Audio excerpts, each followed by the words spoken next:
Ngayon tuturo ko sa inyo kung paano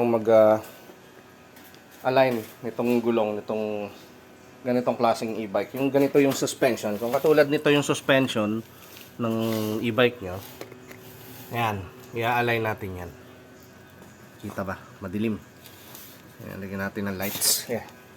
Gamit, itong gagamitin natin. Tali.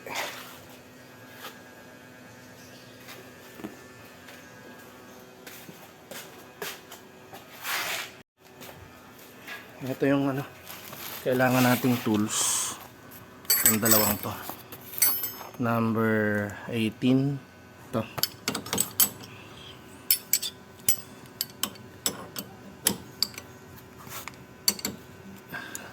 Ayan. Yeah. Basta lahat ng klase ng e-bike na may ganitong suspension, tag dito, steering, ganito lang ang gagawin para ma-align. Baliktad yata. Ayun, okay. Din. Ayan, so maluwag na. Dito mo ngayon yan pipihitin. Mapapansin nyo yung gulong gagalaw yan. Ayan. Ayan, gumagalaw, di ba? Ayan, nagto-toe in. Ito yung toe out. Toe in, toe out. Tapos ganun din yung gagawin mo dun sa kabila. Diyan. Ayan. Ngayon, kung sa pag-adjust nito, since alam nyo naman, syempre, Chekwa made, hindi maganda yung design. Dapat kasi ito naka-straight. Naka-straight ito yan. Tuwid dapat yan. Hindi yan dapat nakaganyan. Pag ito, inupuan mo, bago mo i-adjust yan, kailangan may nakaupo. May load capacity yung unit bago mo adjust. Kasi pag yan, inupuan mo, since ito nagsuswing na ganun, ang tendency niyan, yung gulong, gumaganon ulit. Nagto-toe in ng kusa pag may nakasakay. Kaya dapat, imamatch natin dun sa driver capacity o driver's weight. O kaya pwedeng pang 2 passengers, ganun. Depende na sa inyo na. Basta yung regular na, kunwari regular siya na nasasakyan, yun, kailangan loadan. Para dito lang sa unit ko ha. Kasi iba kasi talaga to, sablay talaga tong ginawang to eh. Kaya gusto ko i-modify. Kaya ganun yung gagawin nyo. Sakyan nyo. O kaya, pasakayan nyo medyo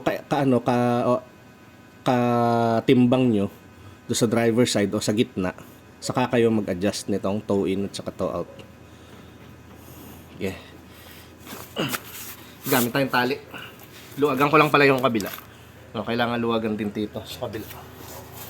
Pero since napakita ko na sa inyo dito, gawin nyo na lang din, i-redo nyo na lang dito sa kabilang side.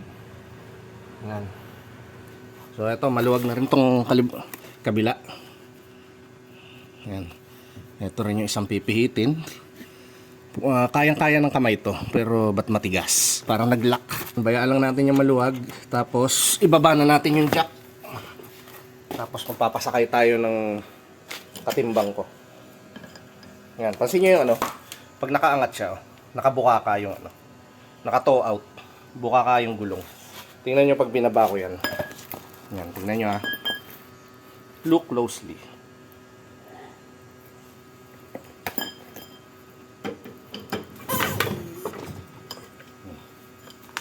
Diba? Medyo pumantay pero buka ka pa rin. Ngayon, yung pangit dito sa suspension na yan, ngayon kung anong klaseng nila lang yung nag-design nito. Tingnan nyo pag kami sakay. Pag diniinan ko to. Diba? Magto-toe in, diba? Yun ang pangit dyan. O, sasakay pa ako, magto-toe in pa siya, parang gaganon pa siya. Kaya mangyayari, mabilis mauupod yung gulong nyo pag may nakasakay. Yan, nasakay muna ako. Diba? Sobra na siya ng toe in. So ito, sa alignment, ito yung gagamitin natin. Kailangan natin itong tali.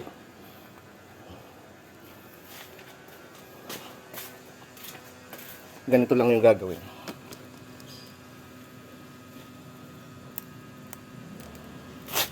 Ito, iniuho ko lang to dito eh.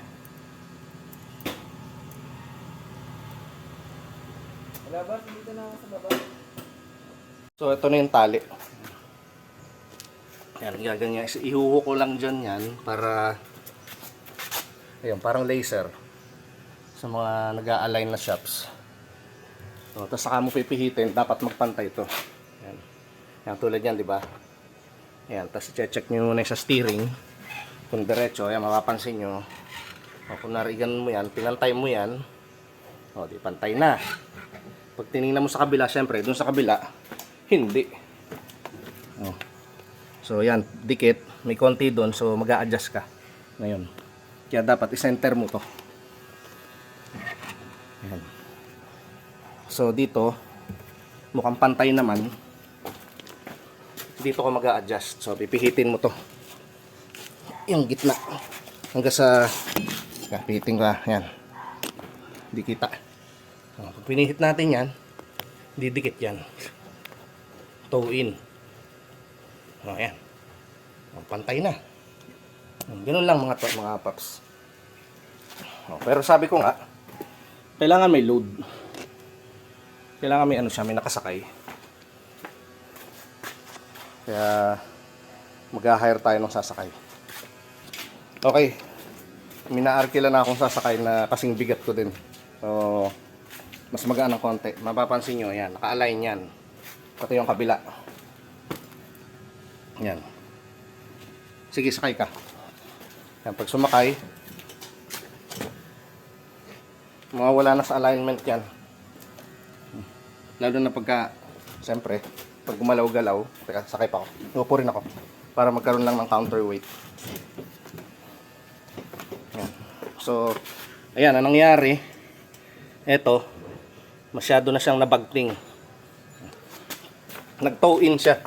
Parang ayan, naduling siya. Tingnan nyo, pansin nyo dito. Lumubog. So, mapapanit yung gulong ulit niyan. Yan, huwag kang alis dyan, ha. I-adjust ko. Saka huwag kang malikot. Pag mag-a-adjust, dapat hindi malikot. Tapos, adjust natin. Pihit. Uli.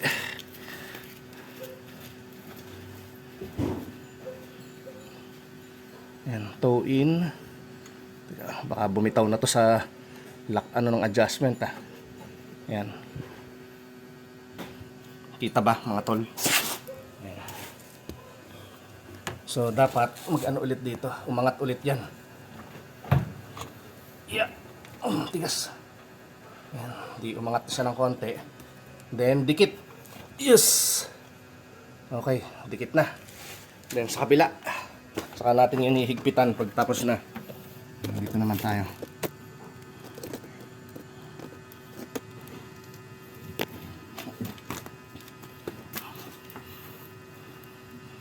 Ano ba?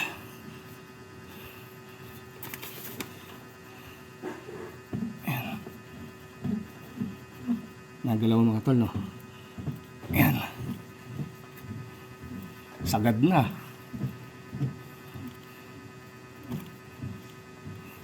Yan, mapapansin nyo, magkakaroon ng angat ng konti dito sa may linya. So, saka natin yun ididikit. Ididiretso yan. Dapat pantay na pantay dun sa likod.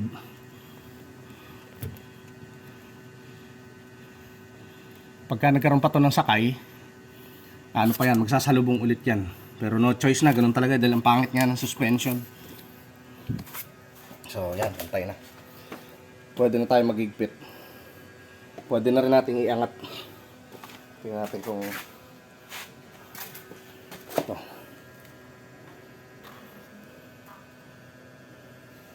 Okay.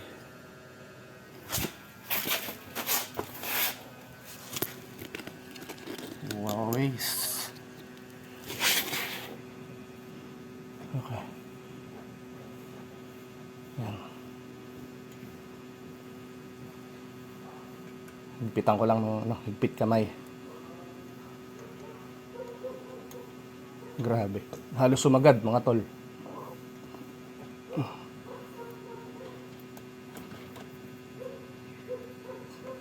Okay. So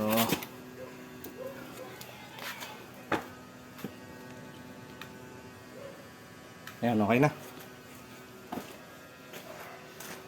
Sige. Tayo ka na. Alis ka na. Pwede na. Yan. Mag-iiba ulit alignment yan. O, tingnan nyo. Umangat ulit. Kasi walang sakay. So, yan, normal na abnormal sa klase ng suspension ito. Yan, nagkaroon ng siwang. Kasi wala nakasakay. Pag may sumakay, didikit ulit yan. What a design. Yan, okay na ulit. So, no choice tayo. Ganun talaga eh. So, higpitan na rin natin.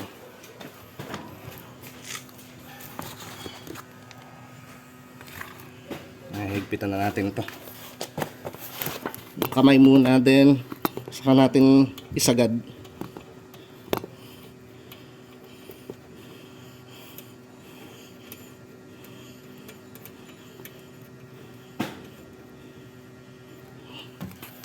Okay.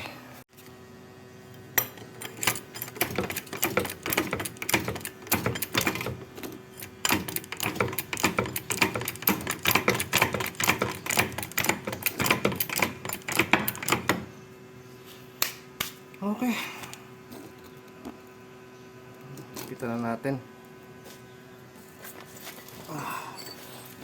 Lalak.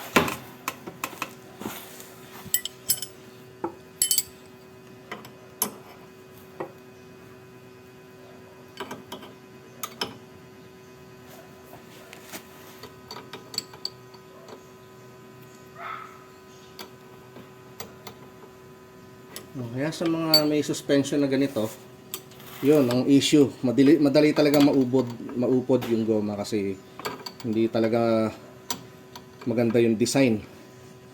Yan, hindi naman okay na yung ganung higpit. Hindi kailangan ng 100% na lakas dito. Okay. Yan, lock lang natin. Siyempre, ganun din sa kabila. Dito naman tayo. Wow, ang linis. Ipit kamay muna. Halos sagad na sagad na eh.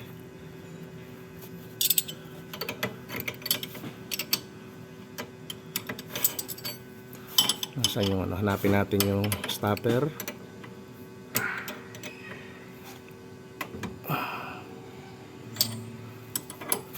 Then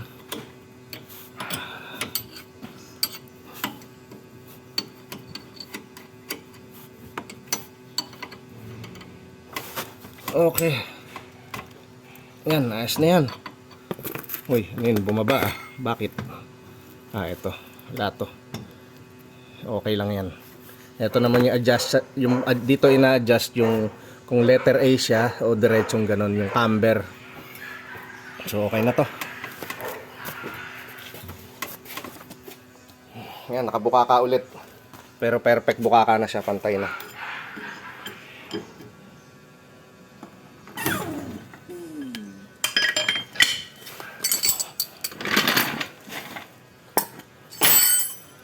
Ayan, tanggalin na yung tali. Ito talaga pang-align ko eh. Kasi kada palit ko ng goma, ng gulong, ina-align yan.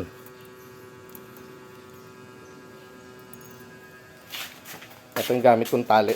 PC. Yung matibay na PC. Nylon. Kahit anong tali pwede naman. Basta yung nai-stretch. Okay. So yun mga tol. Ganun lang. Yan. Nakadiretso ang manubela niya pero tignan nyo. Naka-toe out siya, di ba? Nakalawit siya dito sa harap. Hindi pantay. Pag upo ko, yan Pag upo ko, papantay na yan. Ayun na, align na.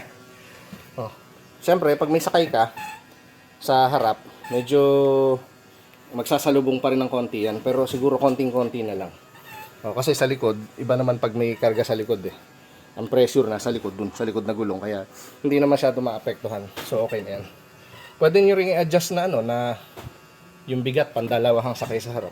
Kung palagi kayong may sakay sa harap na lagi kami katabi, ayun, pwede yun. Pero kung palagi yung madalas mong gamitin na solo mo lang, okay na yan.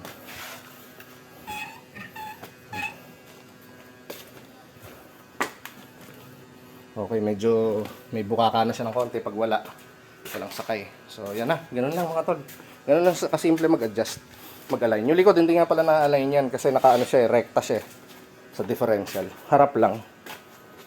Tapos pinakita ko sa inyo kanina kung paano i-angle yung camber, yung parang letter A siya na ganun, at saka ganun.